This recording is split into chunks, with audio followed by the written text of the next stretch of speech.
There's a moment that changes everything. You're wide awake at 3 a.m., heart pounding, completely still, and something inside you has already shifted before your mind catches up.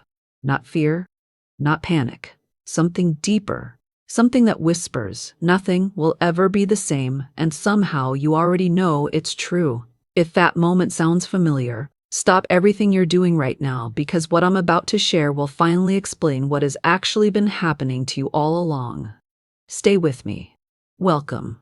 Settle in, make yourself something warm, and let's talk about the conversation nobody in the spiritual community ever seems brave enough to have. The other side of awakening. The end. Now I know. Everyone rushes to talk about the beginning. The chills, the coincidences, the first time you discovered the law of attraction and covered every wall in your home with vision boards. We adore that chapter. But nobody tells you about the morning when you open your eyes and the magic feels ordinary. The crystals on your windowsill look like decorative stones. 2 weeks have passed without a single angel number, and you're sitting there quietly wondering, did I lose it? Did I somehow fail at being spiritual? Is there a way to start over from scratch? Beautiful soul, hear me on this. You did not lose it. You did not fail. You don't need to start over because you don't need a reset. What happened inside you is one of the most profoundly misunderstood transformations a human soul can experience. And today I'm walking you through 7 signs that your spiritual awakening isn't broken, isn't gone, and isn't hiding somewhere in another program or course. It's simply finished. And finished is not a painful word. Finished means you graduated. Finished means it actually worked. So let's begin, shall we? Sign number 1, and yes, this one will sting just a little, so hold on. You've stopped performing your spirituality. Think back to when it all first began. You were sharing quotes daily. You were narrating your morning meditation to anyone who would listen. You were weaving phrases like high vibration casually into conversations at the supermarket checkout. You had a very specific facial expression reserved for anyone who said something low vibe. Don't pretend you don't remember that face. We all wore it. It was honestly part of the process. But here's what matters now. If you've moved past all of that, if the need to announce your spiritual identity to every room you enter has quietly dissolved, that is not you going backwards. That is you finally growing up spiritually. The great law of life, the timeless law that says like, draws like. That the words leaving your lips become the world surrounding your feet, it never once required a performance. It required embodiment. And the distance between those two things is enormous. A performer requires an audience. Someone who has truly absorbed a truth into their bones requires no one watching at all. They are simply kind because kindness is now their nature, not because someone might notice. They speak with faith because faith has become the very structure of their thinking, not a discipline they're still trying to master. If your spiritual life has grown quieter and more personal, if it's become something sacred you carry privately rather than broadcast publicly, then congratulations, my dear. You've arrived somewhere genuinely real. Sign number 2, your intuition has become completely boring. I say this with absolute love and barely contained amusement. Because when people first discover their intuition, the experience is gloriously dramatic. Every gut feeling is a divine revelation. Every dream is a coded prophecy. You're interpreting signs in the way traffic moves. 2 birds landing nearby simultaneously feels cosmically orchestrated. And early on, perhaps it was. The universe was communicating loudly because you needed loud. You needed flashing signs and unmistakable signals because your spiritual senses were brand new and still learning to listen. But here is what shifts once the awakening truly completes. Your intuition doesn't grow louder. It grows quieter, and you trust it completely anyway. You simply know things. You step into a situation and something in your chest whispers yes or no. You don't need 3 confirmations, 2 perfect synchronicities, and a message from the spiritual realm to trust that quiet voice. You simply move. That still, interior knowing, what the ancient teachers described as the still small voice, it isn't weaker than the dramatic downloads of your early awakening phase. It is far stronger. It is so deeply woven into the fabric of who you are that it no longer registers as a mystical event. It feels like breathing. If your intuition seems less thrilling than before, if it feels almost unremarkably ordinary, that is the sign it has become truly, completely, and reliably yours. Sign number 3, you've made peace with things you once tried to manifest completely away. Oh, this one is rich. This one touches the real complexity buried inside this journey. Because when people first discover the power of thought, of word, of focused intention, they declare war on their present reality. Anything that doesn't match the vision becomes the enemy. Bad news becomes a test of spiritual strength. Difficult people become low-vibration threats to be avoided entirely. Any situation that contradicts the dream gets attacked with more affirmations, more visualizations, more relentless effort. And that fierce intensity serves a purpose in its season. You are learning the law. Learning that your words carry genuine weight, that your thoughts move in specific directions, that you are not a helpless passenger being carried through your own life. That understanding is foundational. It is absolutely necessary. But a spiritual awakening that has fully completed produces something that appears at first to contradict everything you learned. It produces peace, not the peace of someone who has surrendered their dreams, not the peace of someone who no longer desires extraordinary things, but the deep, settled, quietly unshakable peace of someone who truly knows in the marrow of their bones that divine order governs all things, even the painful ones, even the confusing ones, even the ones that didn't unfold remotely close to how you planned. This is the woman, and I use that word for every soul because every soul is ancient and wise. This is the woman who looks at a closed door and says genuinely, completely without performance, something better is already coming, and feels absolutely zero anxiety saying it. Not because she's suppressing her disappointment, because she has sincerely come to trust the intelligence quietly authoring the story of her life. If you carry that peace, even occasionally, even imperfectly, you are not stuck. You are standing on the most solid ground imaginable. Sign number 4, you have stopped waiting for your real life to begin. This one I want to land gently right in the center of your chest. So many people in the earlier phases of spiritual seeking carry a subtle but enormously powerful belief that their true life, their good life, their destined life, begins only after the right things arrive. Once the money appears, once the relationship finally shows up, once the healing is finished, once they've achieved whatever milestone they're currently chasing. Life in this version is always just around the very next corner. But when awakening truly completes, something inside you softens and releases. You begin showing up fully for the life you actually have right now. Today, this Tuesday morning, with genuine presence and genuine gratitude. Not the performed gratitude of someone journaling because a book said they should. Real gratitude. The kind that makes you laugh quietly at the breakfast table. Because the coffee is exactly right and the morning is perfectly still and you are alive and somehow that is genuinely extraordinary. The kind that makes you send a message to a friend for no reason except you thought of them warmly. The kind that makes you show up for your work, whatever that work is, with real care, not to signal anything to the universe, but because you respect your own time and energy enough to bring your whole self. When you stop postponing your life and begin living it fully, even before every wish is granted, you have understood one of the most profound spiritual truths ever spoken. The kingdom, as it has always been said, is within you, within this moment, within this completely ordinary and entirely miraculous day. Sign number 5, my personal absolute favorite. You have become slightly less fascinating at dinner parties. I mean this as the most genuine compliment I could possibly offer. When someone first spiritually awakens, they are captivating and mildly exhausting to sit beside. Everything carries a lesson. Every exchange becomes a teaching opportunity. They are genuinely concerned about your energetic field. They want to discuss your birth chart, your Enneagram number, the unresolved trauma you might be carrying, and whether breathwork might help you. They mean it beautifully. They are radiant with excitement, but bless them completely, they are a significant amount. Then everything quietly shifts. As the awakening settles from dramatic event into steady way of being, the urgency evaporates. You stop feeling responsible for awakening every person around you. You stop treating your spiritual knowledge as something requiring urgent delivery to people regardless of whether they asked.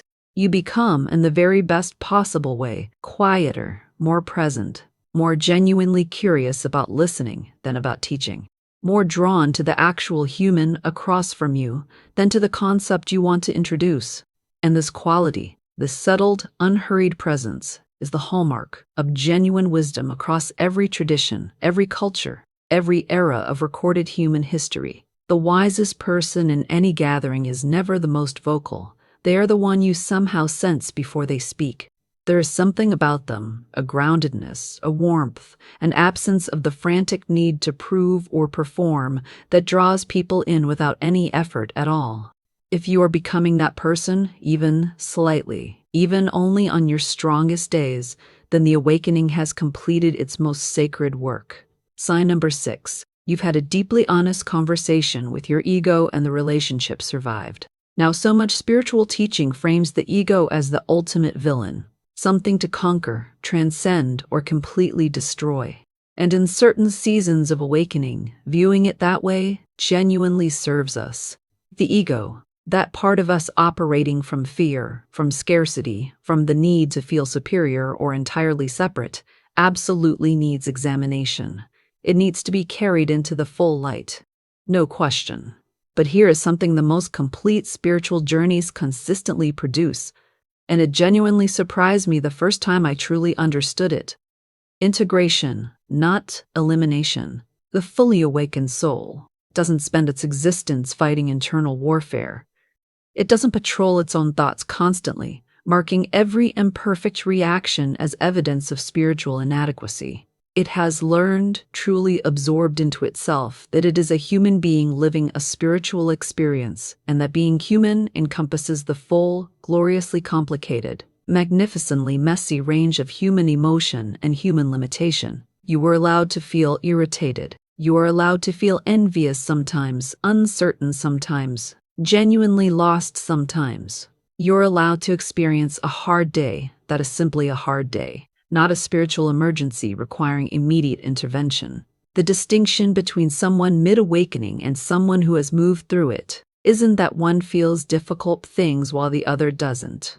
The distinction is that the person who has moved through it doesn't construct their entire identity on top of those feelings. They feel them. They acknowledge them with a kind of warm, clear-eyed honesty.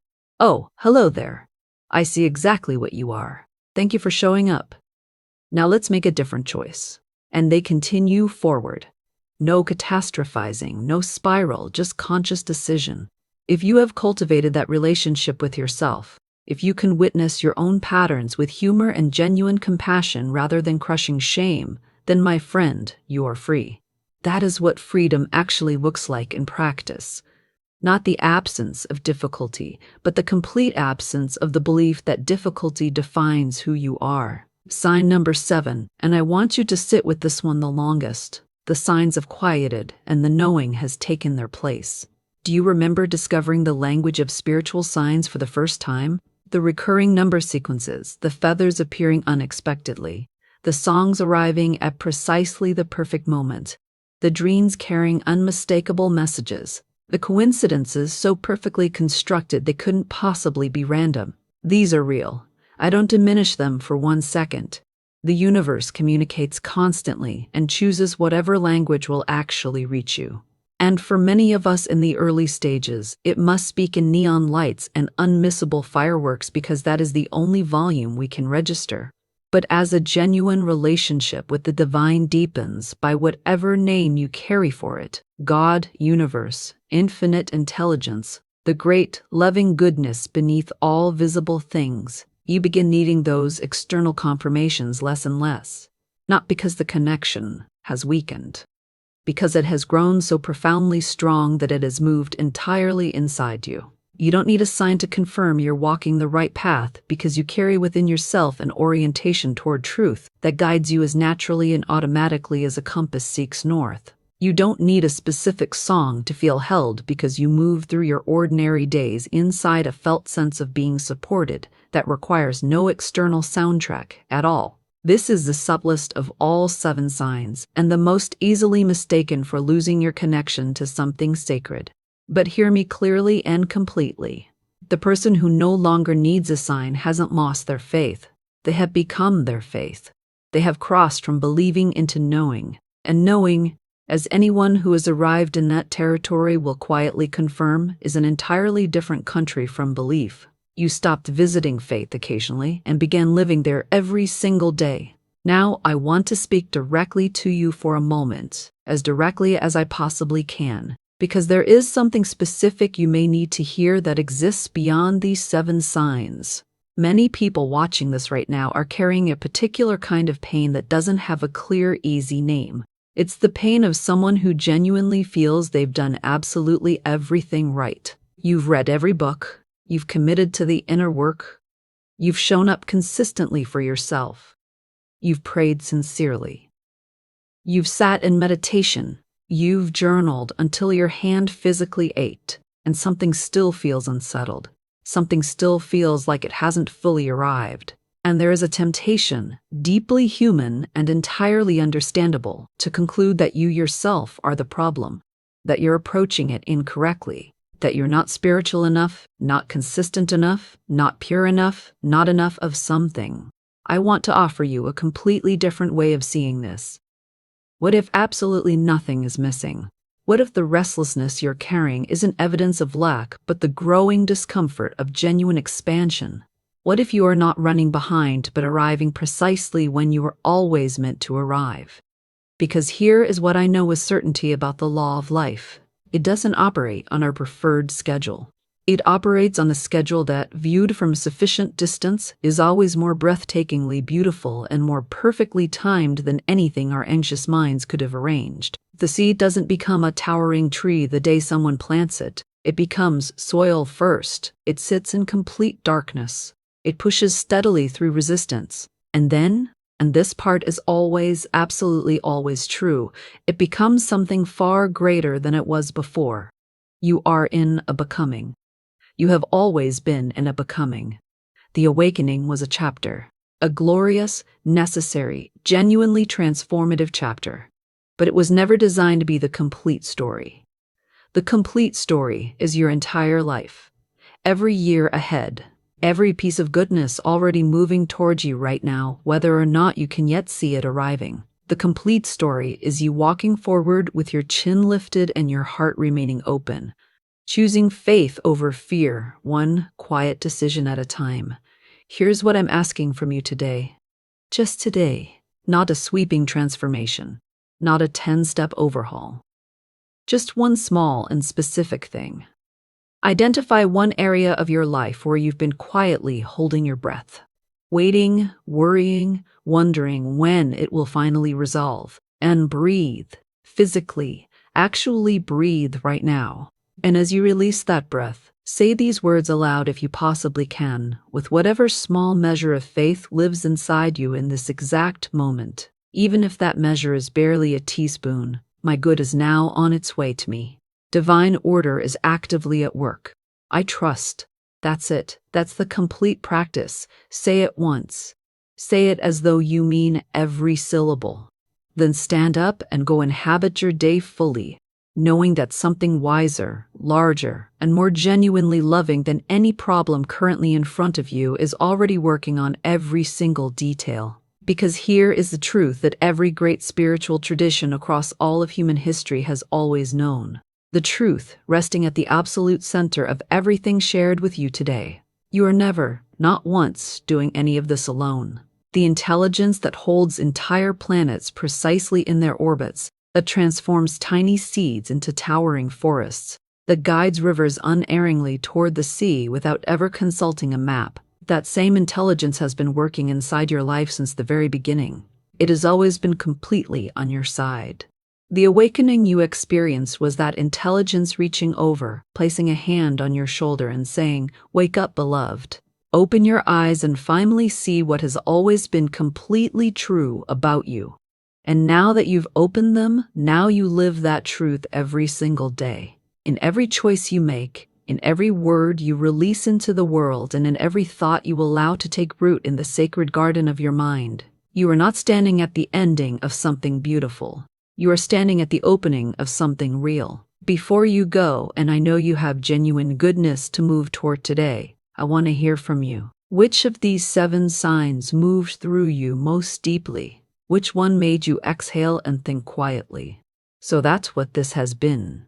Leave it in the comments below, because I genuinely want to know, and because your answer may be exactly what someone else scrolling through those same comments needs to encounter today. This community is real, built from real people navigating the same wild, gorgeous, occasionally bewildering journey together, and your voice belongs here completely. If this found you at precisely the right moment, if something in here felt written specifically for you, which it was, in the way all true things belong to everyone ready to receive them, share it with just one person. Someone you love who has been stumbling through uncertainty, wondering whether their spiritual path has somehow gone completely wrong. Send this to them, because the most profound gift we can ever offer anyone is the simple reminder that they are not lost. They are simply, beautifully becoming. I'm Florence Scovel Shinn, and I'm so grateful you're here with us at Scovel Spirit Daily. Subscribe if you haven't yet, because the conversations ahead are going to be among the most meaningful ones you experience this entire year. Not because I hold every answer, no honest teacher ever does, but because I believe completely that the right question, asked at precisely the right moment, can redirect the entire trajectory of a life. And your life, dear soul, your precious and utterly singular life, is worth every question asked, every answer discovered, every stumble weathered, every breakthrough celebrated, and every single sign encountered along the entire remarkable way. Until we meet again, speak only of what you wish to see. Think only of what you are becoming, and walk forward, always forward, in the magnificent and unshakable certainty that your good is genuinely coming, and your finest days are not somewhere behind you, they are waiting just ahead. Every last one.